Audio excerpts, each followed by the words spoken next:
Hola a todos y todas, bienvenidos a Territorio y Memoria, un espacio para comprender cómo la historia de la Tierra enmarca nuestro presente. En el capítulo de hoy vamos a hablar de un tema que define nuestra identidad como un país resiliente: el conflicto agrario y la reforma rural.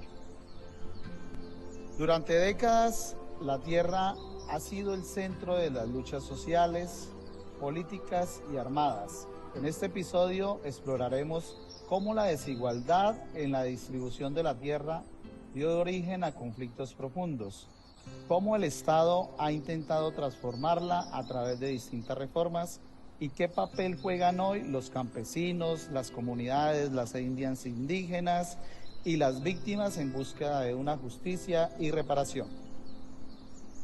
Para esta conversación nos acompañan tres voces distintas y distintas miradas a la realidad.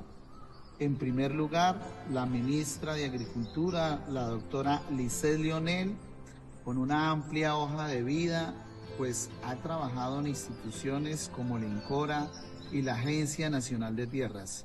Bienvenida, doctora Lisset.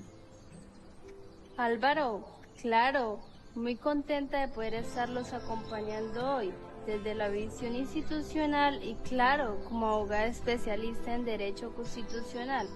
Espero poder aportar a la reconstrucción de la historia y por supuesto aclarar demasiadas dudas.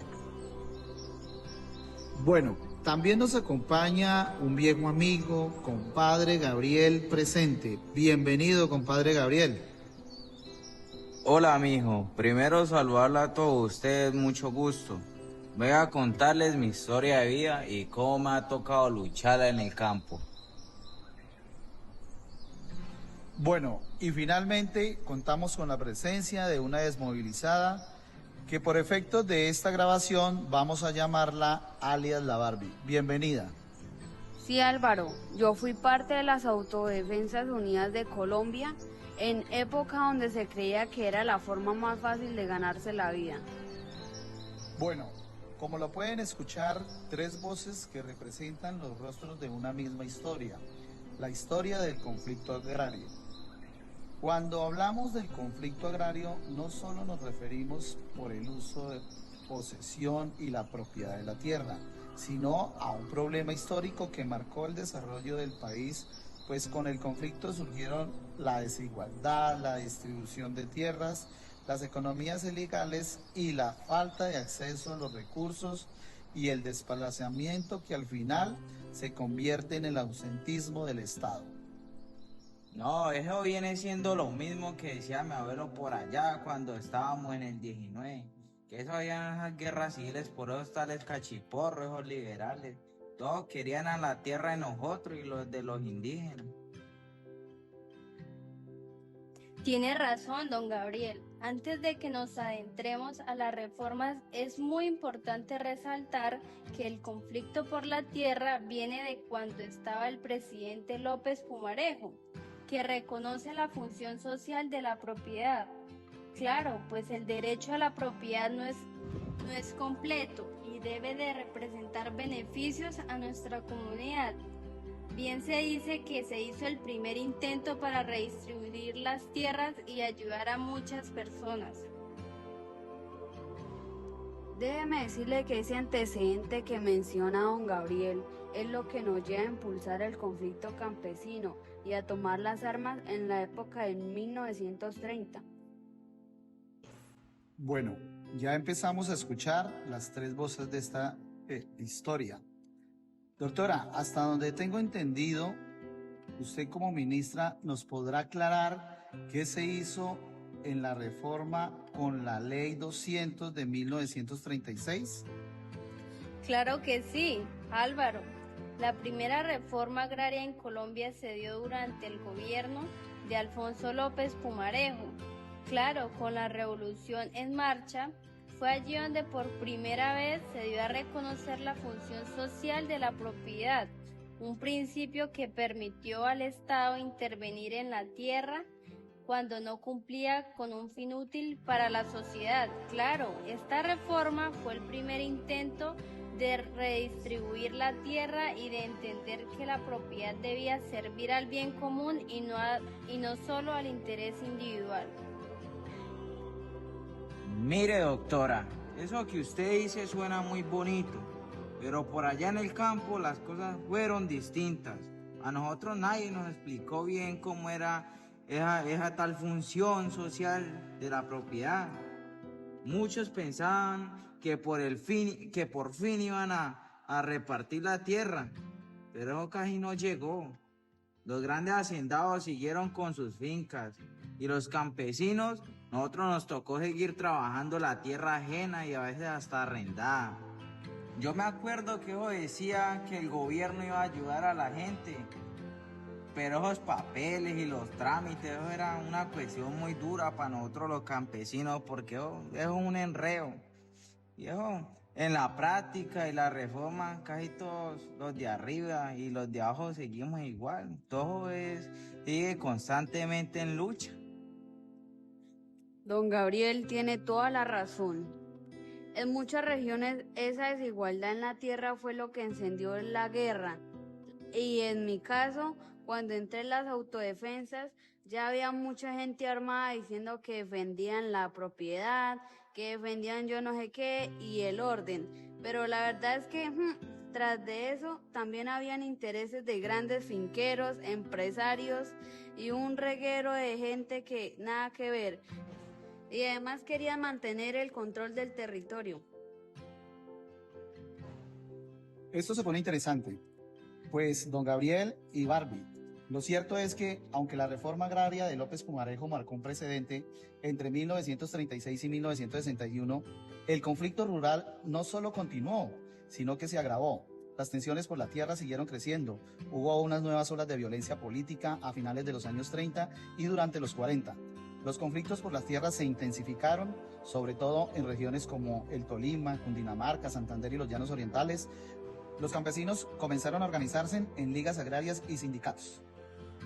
Viejo Álvaro, para no decirle más mentiras, pelamos más de 2.000 personas por los ideales de los conservadores y liberales. Muchos de los que pertenecían a las filas se fueron a las primeras guerrillas campesinas. Pues vea, Álvaro, nosotros cuando salimos de allá del Magdalena, esa tal masacre de las bananeras, por allá en el 28, la gente quedó muy ajustada, yo también en tierra. Muchos nos vinimos para acá, para allá, buscando dónde trabajar y sembrar algo para nosotros comer y sobrevivir. Pero por allá en los años 50, papá, las cosas se pusieron más duras otra vez. Reclutaron a mis chinos para las guerrillas liberales de llanos. Dice que para defenderse y defendernos a nosotros. Porque el que se metía con un bando, todos lo tildaban del otro, man. Don Gabriel, su historia refleja justo lo vivido en el país entero. Los campesinos desplazados, la violencia creciendo y la tierra concentrada en pocas manos. Todo esto llevó al Estado a buscar una nueva salida, y fue así como en 1961 se explicó la Ley 135, conocida como la Ley de la Reforma Social Agraria, con la que se creó el Instituto Colombiano de la Reforma Agraria. Ministra Lisset, usted trabajó en ese instituto. Cuéntenos cómo funciona esto y qué papel cumplía en ese momento histórico usted en su trabajo. Efectivamente, Álvaro, su función principal consistía en adjudicar tierras baldías a los campesinos sin tierra, por supuesto. Era promover la organización cooperativa rural y fomentar el desarrollo productivo del sector agrario, buscando reducir la desigualdad en la técnica de la tierra. En su momento, el INCORA representó un esfuerzo institucional para garantizar que la propiedad rural cumpliera su función social, claro, para fortalecer la presencia del Estado en los territorios más olvidados de nuestro país. Ay, doctorcita, eso tenían buenas intenciones, pero el Estado le da miedo hacer presencia en los territorios y en los grupos armados. La verdad, empezaron a poner orden para impulsar la economía ilegal. Expandimos los cultivos de marihuana, coca y amapola, porque aquí en el Meta y el Guaviare, un narco compró muchísimas tierras. Pues como dije la señora, yo también salí desplazado acá y está hermoso. Todo acá lo financiaban los ganaderos y los tales terratenientes. Nos argumentaban que era que para protegerse de esas tales guerrillas, que eran los que tenían el poder. Y eso, mano, lo que llegó al fracaso, de esa forma uno prefiere vender barato y no salir corriendo de por acá, antes de que le quitaran la vida a uno o a los chinos, o a mi vieja. Bueno, lo que hemos escuchado muestra cómo entre los años 80 y 90 la violencia rural se convirtió en el principal obstáculo para cualquier intento de reforma agraria.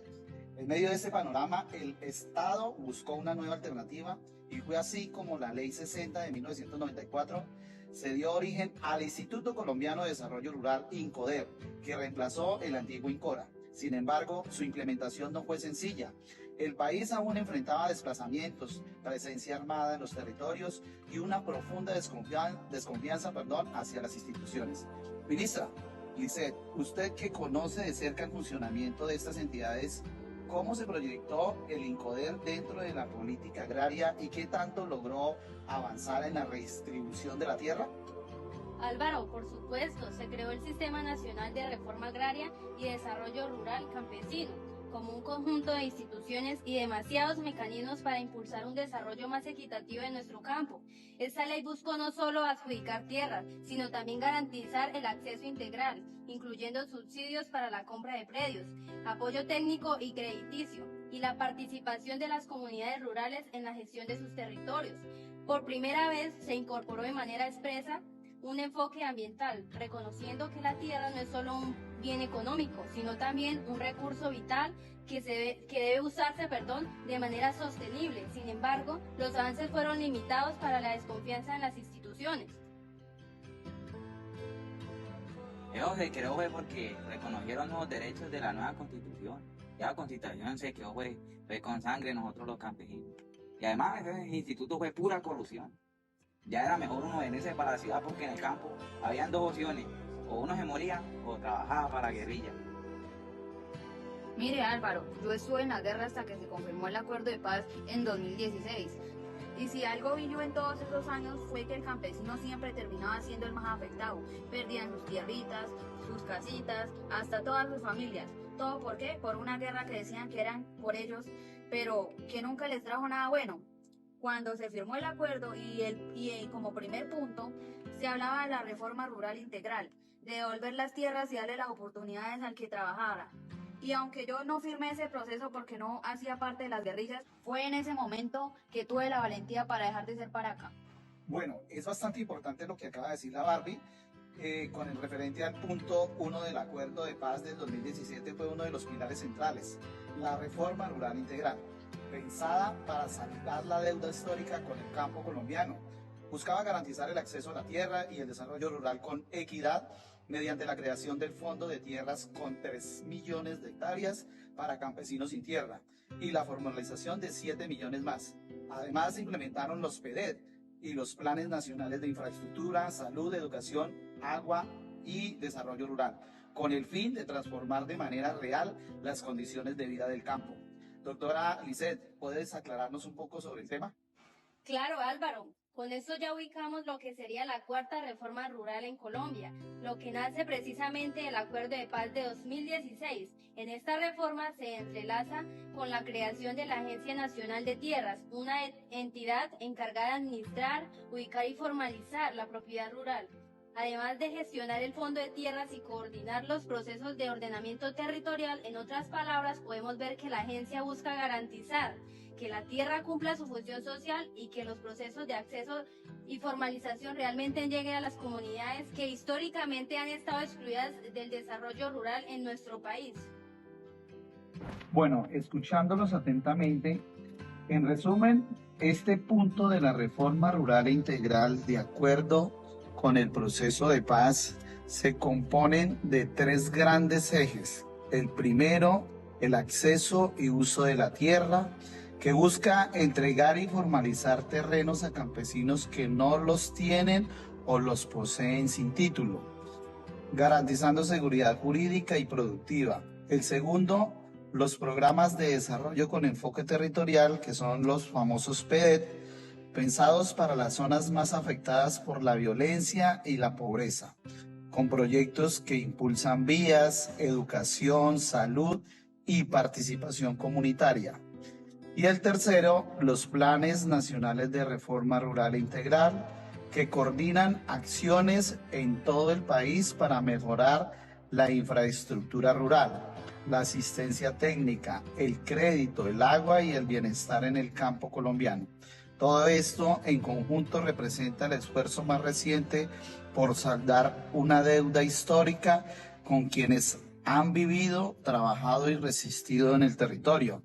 Pues este ejercicio lo viene haciendo la Agencia Nacional de Tierras, como bien lo dijeron anteriormente.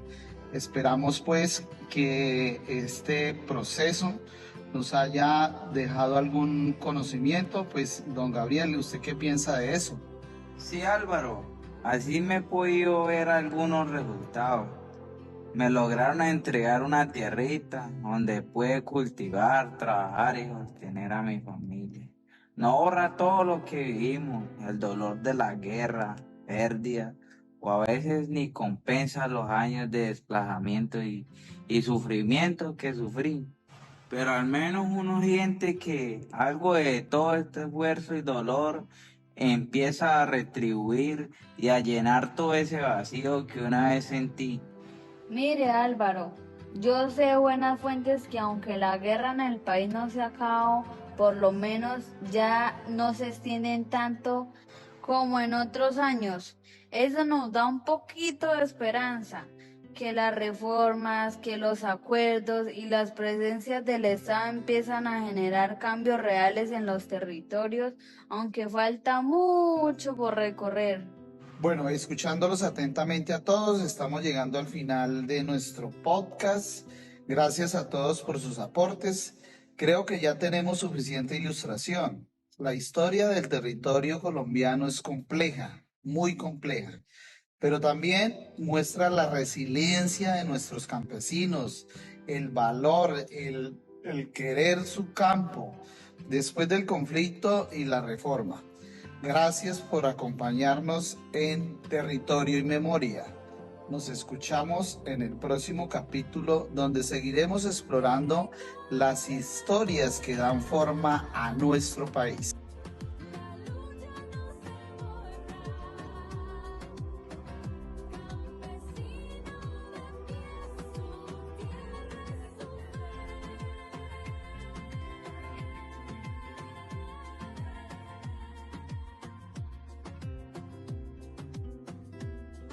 Caminos marcados por sangre y fuego,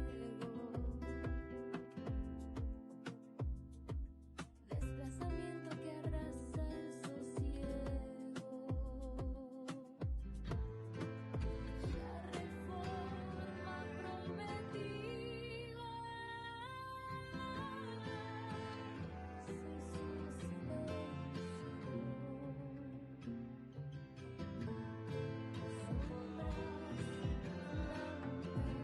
Los personajes presentados en este podcast son completamente ficticios.